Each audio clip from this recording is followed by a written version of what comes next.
Welcome everyone to another Loupe Market Report powered by SlabStox. My name is Aaron, one of your hosts, and today we are looking at, of course, all these sport market reports, but we're also taking a glimpse at the 2017-2018 Prism football markets. Football's in full swing. The Packers won this week. We're excited. Let's get into this video.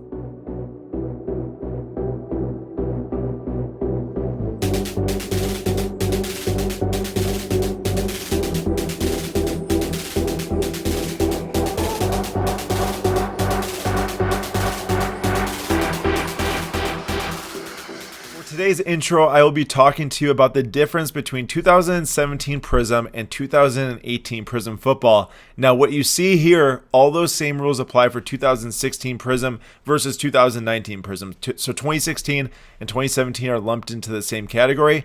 2018 and 2018 are lumped into the same category with how they operate with the base and the silvers. And 2020 counts as well for that 2018, 2019, 2020 category. So looking at the 2017 Prism Mahomes Silver Rookie PSA 10, you'll notice on the label it says Prism after Patrick Mahomes, which means silver. They switched that recently, starting to call them silvers, but it says Prism. And this actually is the base card from 2017 for rookie cards only. If you look at the base veterans, they aren't all silvers like this. Now, looking at the price tag, it's $9,099, which is respectable, obviously. But it is Patrick Mahomes, the best young quarterback in football. I know some people are probably going to want to debate that now after the rough start to the season for the Chiefs, but he's still the best young quarterback in football. In reality, one of the top two quarterbacks in football, in my opinion.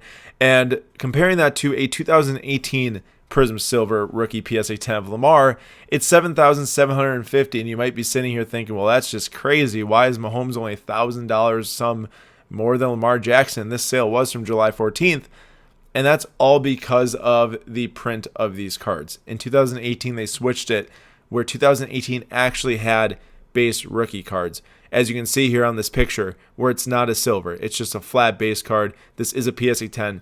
And it's $703 for the base. Now compare that to the $9,000 Mahomes.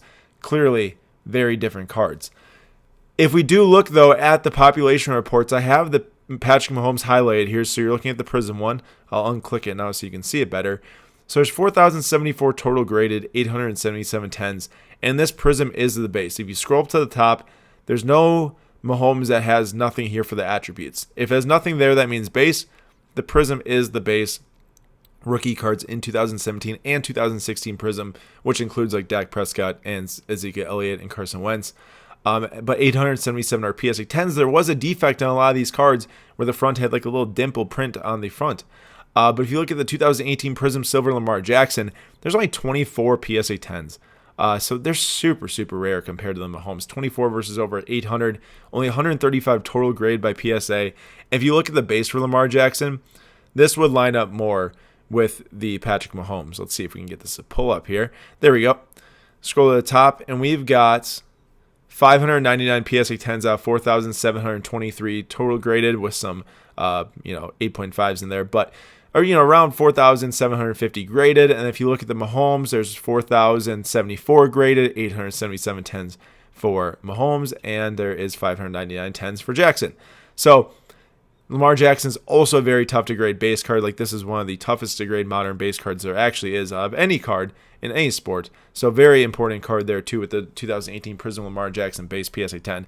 But just want to make you aware that there is a big difference between 2016 and 2017 silver rookie cards for football and 2018, 2019, and 2020. So be on the lookout. Don't want you to get confused and pay too much for a card of, let's say, a Patrick Mahomes versus Lamar Jackson, just like the same scenario here. Just make sure that you're doing your research and seeing how much they're worth before hitting that buy button. Now on to Sam with the basketball market report. Sam here with your weekly basketball card market update. With the lack of NBA news lately, the talking heads over at all the major sports networks have spent the last week or so arguing about who's the best player in the league. And currently, the debate is between Kevin Durant and Giannis Antetokounmpo. Now, I'm a huge Bucks fan. The Bucks just won the championship. Giannis seemingly leveled up his game over the course of the playoffs and again in the finals, and he's probably the best two-way talent in the league. But after seeing what Kevin Durant was able to do last year in his return to the court, it's hard to argue against KD being the best player in the world at the moment. It's just the way that he can score from literally anywhere on the court at any time that he pleases simply sets him apart from most players in the history of the NBA, let alone the current crop of players. Yes, he turns 33 years old this Wednesday, but he's shown no signs of slowing down even after coming back from a typically career-altering injury. Through the playoffs, when he was the only one of the big three that could be counted on night in and night out, he averaged 34 points, 9 rebounds, 4.5 assists, a steal and a half, a block and a half, while shooting 40% from 3 on 7 attempts per game and well above average shooting overall based on effective field goal percentage and true shooting percentage. Literally no flaws at all in an historic individual playoff run, which of course ended after only 2 rounds to my Bucks. But at this point in the offseason, considering the Nets anything less than odds-on favorites to win the 2021-22 NBA Finals seems foolish. Not only are they bringing back Harden, Kyrie, and KD for a full season together, they also added on quality veteran rotation level talent all around the roster. Now, as a fan of a small market team, it's incredibly annoying to watch that from afar, but it's probably going to work provided that the majority of them can stay healthy through into the playoffs. Now, last year, the season-long assumption was that the Nets would be champions in the end. Of course, then Giannis happened, but as the assumption became more and more widely accepted, we really saw Kevin Durant's card market on the run-up. I'm looking at his 2007 Topps Chrome base PSA 10 rookie card. At the start of last season, this card was sitting essentially where it is right now, between $4,000 and $4,500. Then, as the season went on and it became pretty clear that the Nets were the team to beat, this card gained 184% in value, reaching its all-time high on February 25th at $12,800, which was an average between 3 auctions that were ending that day. Sadly, for those purchasers, that was right about the time that the basketball card market went through a several-month reset, and the card steadily declined in value to the point where it had started the season at, settling in at that same $4,000 to $4,500 mark. I do tend to believe in the power of the beginning of the regular season to really bolster values around the basketball card market, because year after year, we see a pretty sharp increase in all sorts of cards at the beginning of the regular season. Assuming that to be the case once more, expecting Kevin Durant and the Nets to be the assumed favorites around the NBA fanbase at large, and seeing as this card is just currently 35% of what it was just 7 months ago, I really like this particular card as buy, in addition to the rest of Kevin Durant's card market in general. Now, I wouldn't expect this card to run right back up to $12,000 again. It'd be pretty foolhardy to expect that. But I do expect some nice increases from the guy who likely has the best odds of hoisting the MVP award and the finals trophy at the end of the season. At this moment, it's hard to point to anyone else with as much confidence. Next, let's send it over to Nate for our weekly baseball card market update. Welcome to the Loupe Market Report. I'm Nate, and today we are talking about one of the best young catchers in the league. Now, he is 26, and usually when we think young in baseball, we're thinking 22, 23. But for catching, considering how long it takes to get through the minors, 26 is young, and Will Smith is a young stud of a catcher. He's one of the guys that I've been looking at for a couple of years. I even had a stack of his Topps Update and Topps Chrome Update, which we are looking at here, ready to be graded, ready to be sent in to be graded, and then prices went up on PSA, and I never got them sent in. I wish I had. You're looking at the prices here for Topps Chrome Update, and on September 22nd, $69 on bids, almost $70, $70 we'll round up, $70 on bids for a Topps Chrome Update Will Smith, and it's deserved. Among catchers with at least 200 plate appearances, which he has 481, so he has many more plate appearances than most of the guys on this list, he's 8th in walk rate. But everyone else in front of him has under 400 plate appearances, or Buster Posey, who has 50 less plate appearances. So if they get more plate appearances, it's possible that he would move up in walk rate. He's 11th in K rate, so he has the 11th fewest strikeouts amongst catchers, or fewest strikeouts per at-bat or plate appearance among catchers. And he only has one guy ahead of him in WRC+, and that is Buster Posey. So only one guy out of the 11 guys, or 10 guys that are ahead of him, is a better hitter than he is. And of those 10 guys, only 5 of them, including Will Smith, or 11 guys, including Will Smith, only 5 of them are above average hitters. And Will Smith is the second best of the group. So not only does he walk a lot, 8th in walks, but he's 11th in strikeouts, so he barely strikes out. And remember, this is 200 plate appearances. If we up that level to 400, it'd be a lot less guys. And he's at 481 plate appearances. He is third in home runs with 25. Now, this is a little bit of a disappointment to me, considering I was expecting him to get to 30, maybe even 40 if he had a full complement of playing time, and he pretty much has 125 games, might get up to like 128, 129 by the end of the season. That's only missing about 32, 33 games. So 25 home runs in that time span, if he could add one or two more, maybe 26, 27, that's a little bit of a disappointment to me. I expected more home runs, but third in home runs, he would likely be sixth if the three guys behind him that are close had as many plate appearances as he did. They haven't. He is third in home runs, but that's the one disappointing thing, is that I actually expected more. You shouldn't be disappointed by 25 home runs, but I expected so much out of Will Smith. I expected more home runs. And then he is fourth in WRC+, which is weighted runs created, which is basically a good measure of how good a player is compared to league average. 100 is league average. Any portion above that, you are a percentage point better. And he's at 136. He's 36% better than league average as a catcher. And he is the fourth best catcher in baseball, according to WRC+. One of the guys ahead of him, Mitch Garver, has only had 200 plate appearances. So if he had more, there's potential that that goes down, and he becomes a top 3 offensive catcher in baseball. And then he is tied for second in Fangraphs wins above replacement at 4.5. He's tied with Mike Zunino, and he is tied with Buster Posey, and he only trails one guy, and it is not Mr. 46 home runs, right? It is JT Real Muto of the Phillies. That is the only guy he trails. So any way you shake it, Will Smith is one of the most interesting, one of the best young catchers in baseball, and his cards at $70 is a fair shake. But this is where the negative news comes in. If that continues, if it's $70 and they lose in the first round of the playoffs, one of the first guys whose price is going to go down, it's not going to be the Max Scherzers of the world. It's not going to be the Walker Buehlers, right? It's going to be the Will Smiths of the world. People are going to get out of his cards first, despite not really, they shouldn't. They're going to get out of his cards first and keep the other guys. So a word of caution. I love Will Smith. I love everything that he does on a baseball diamond. But if you are buying right now, you may lose money. I would wait to the offseason and then buy. If you're going to buy, this is one of the top young catchers in the league. Now on to the Football Market Report. For the Football Market Report powered by Loupe, today we are going to be talking about Dak Prescott. And so you can see here on the page that we are looking at his Prism Silver PSA 10, and it has been quite the roller coaster ride for him.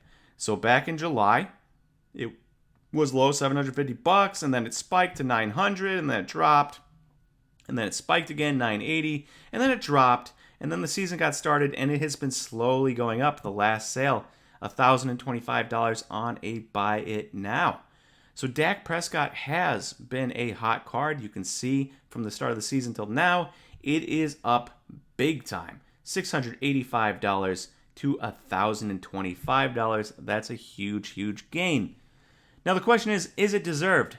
While the Cowboys are 1-1, they lost to the defending Super Bowl champion Buccaneers by 2 points. You can't blame them. And they beat the Chargers by 3 points, which looks like a little bit of a disappointing victory until you see that the Chargers beat the Chiefs this week, which makes it a little bit more interesting. Now, that being said, Dak Prescott himself, while his team's been playing fine, and they are currently, this is Monday night, and they are currently up 14-7. Dak himself has a touchdown today and is 8 for 9 with 110 yards, I believe, as of this recording. But he also fumbled the ball and it was recovered for a touchdown. So you take the good with the bad. Dak has been slightly disappointing. Had a good game, first game, they lose. Had a bad second game, they win. He is averaging 320 yards, but he only had 3 touchdowns and 2 interceptions before tonight and a 99 quarterback rating, 99 quarterback rating, which is a little bit disappointing considering what people were expecting out of Dak, what he did last year, how many yards he was on pace for, how many touchdowns. He was unbelievable at the start of the season before he got injured, and he's come back and he's been merely good. Now tonight, he only had 1 incompletion and a touchdown. We'll see where he ends at. But if Dak continues this, where will his prices go? If he continues to be merely great, not amazing, and the Cowboys underachieve, the only way I see these prices going is down when so many people expect Dak to be like an MVP kind of guy. We'll see what happens. There's obviously a lot of the year. You do not want to overreact. Jalen Hurts was the savior of football, and now he's had a couple bad weeks in a row, including a rough first half. Tua gets injured. Justin Fields, Trey Lance, all these guys are supposed to be amazing, and they are having tough starts to their careers. Joe Burrow throws 3 interceptions in a week and then goes out the next week and wins a tough game. So, for me, it's one of those things where you can't overreact. Just keep in mind that it is a little bit of a slow start for Dak. There is a ton of room for potential growth, but there is also a little bit of room for decline because $1,025 is a lot of money for a card that was just $700 some dollars like 3 weeks ago. Thank you everyone for listening to the Football Market Report. Now on to Zach for the Soccer Market. Today we're going to be talking about Ansu Fati, who played his first game in over 300 days after his major knee injury and his spate of 4 surgeries that followed and he played this past weekend for Barcelona, came on as a late sub, and he ended up scoring on what he said after the match felt like a completely new debut for him as Barcelona righted the ship a little bit and won 3-0 with Fati scoring the finishing goal. Today we're going to be talking about his Contenders rookie base PSA 10. This is a card that's really seen a rise in the last 3 months, but as it became clear that Fati was going to be able to play the season, but really in the last week, it's seen a big rise from trending around $310 before the game all the way up to $392 after the game, 16% up 16% in a week. Fati looked very good when he came on. He's still very young, only 18 years old. He's taken Messi's number 10 shirt at Barcelona, and he's really looking to become a symbol of hope for them and a symbol for their future moving forwards as a football club.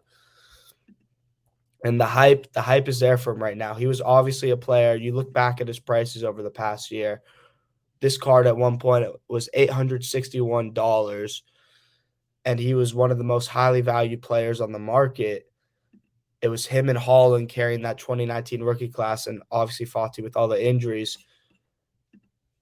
And so you see these numbers, you see how much room to grow this card does have if he can hit the heights he once hit earlier in his career. The only thing I would say, and I've been hammering home this point about Fati really for months now, and I'm going to continue to say it, is as we know, all prospecting is very risky. All of it when you're investing in these 18, 19-year-old kids. Fati especially is incredibly, incredibly risky. Huge risk, huge reward. The upside to him is he becomes a face of Barcelona, becomes one of the best wingers in the world, one of the best players in the world, and carries Spain and Barcelona to glory. But the downside to him is huge. He basically has no meniscus in one of his knees. It's bone on bone.